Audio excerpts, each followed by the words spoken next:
Lots of institutions talk about diversity and diversifying their audiences and new ways of working, and we actually think this is quite an interesting way of doing that.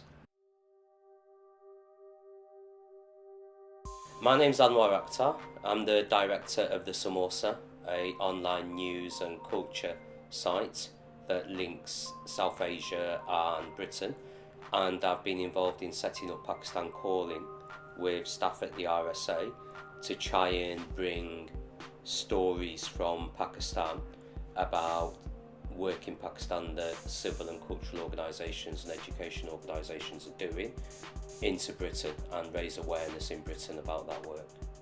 For me, this project's about three things. It's about contributing to a more positive and a more informed and a more nuanced conversation about Pakistan in Britain, getting away from the idea that we can only talk about Pakistan in terms of issues to do with extremism and terror and it being a failed state.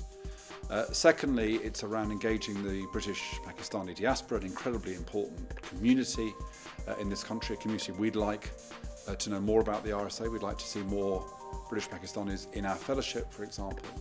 And then thirdly, and this builds on an area of expertise for the RSA, it's around showcasing social entrepreneurship. So initiatives in Pakistan which are seeking to make society better, ground level initiatives, and linking those kinds of examples of social enterprise, social innovation to social enterprise and social innovation within the British Pakistani community, so that the dialogue that takes place between the diaspora and Pakistan is around how in very different ways and very different settings people are addressing similar kinds of issues, whether it's youth unemployment or domestic violence or how do you get kids to go to school or whatever it might be. And that, I think, is a much richer dialogue. There's a huge potential for that.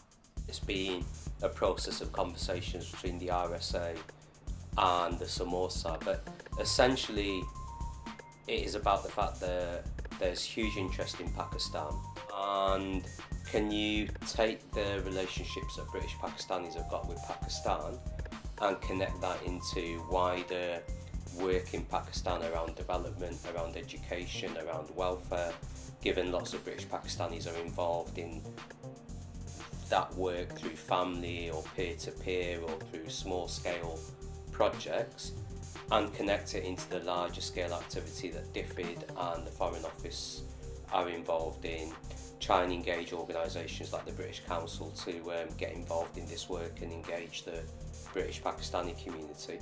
The RSA is always interested in making a positive impact wherever we can. One of the great things about the RSA is we're not kind of restricted. Lots of other charities focus on one issue, the environment or housing or whatever. We really go wherever it is we think we can make a difference, and this is really interesting. We're doing it because we'd like to have stronger links into the British Pakistani community, and we're doing it because it's around social enterprise, which is a really big area for us. So our fellows organise in all sorts of groups, and one of the most active groups of fellows is we have hundreds of RSA fellows involved in discussing social enterprise. So it's a subject we're interested in, it's a community we're interested in, and it's an opportunity to make a difference. It's very difficult for establishment institutions to often engage on issues to do with Pakistan and British Pakistanis because they are concerns. It is a very difficult place, and sadly that is actually replicated with a lot of donor organisations. I've lost count of the amount of major trusts, major foundations and major donors that have just gone, we find Pakistan too difficult, we don't even know where to begin. And this is some of the largest development organisations and charitable trusts on the planet. And so essentially what the RSA and the Samosa have been trying to do is show that there are ways to engage, that there are amazing civil society organisations doing incredibly powerful work in really difficult circumstances. And how do you make sure that work's sustainable? How do you make sure that work has longevity? When I was involved in the Labour Party years ago, I think that there was an unhealthy kind of culture around the engagement of the British Pakistani community. It was all to do with kind of mobilising blocks of votes in that community and engaging particular elders in the community who would kind of mobilise those votes. And I think it was a rather instrumental relationship. I think the conversation is healthier and more interesting than it was even just 10 years ago. Pakistan's got an existential crisis in terms of population growth, marginalised people, lots of people outside of education, sectarian strife, religious tensions, and there's a great resource of intellectual and cultural capital the British Pakistani community has got that essentially has not been used. And it's in Britain's interest. It's not about, is it in British Pakistani's interest, or it's in Pakistan's interest, or it's in everyone's interest for Pakistan to be stabilised and to be given a positive future, given the importance of that region and that region's historic links to Britain.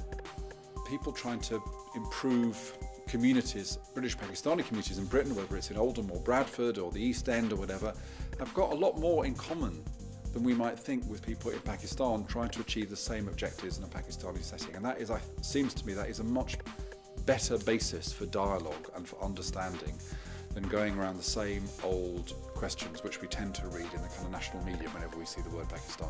What I would say to people is, when they view the films on the Pakistan Calling platform and they look at the institutions and the organisation, they actually follow up and go on the websites, find out about those organisations.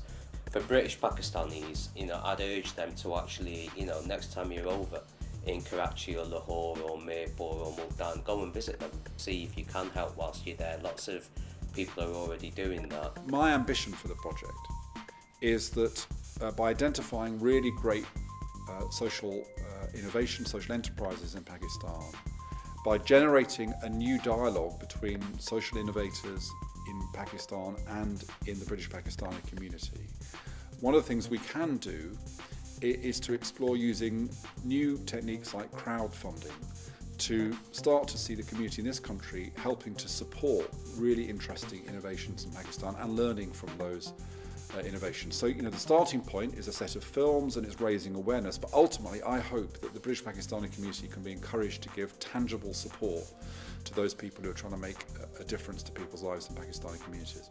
For people that haven't been to Pakistan, just be open-minded.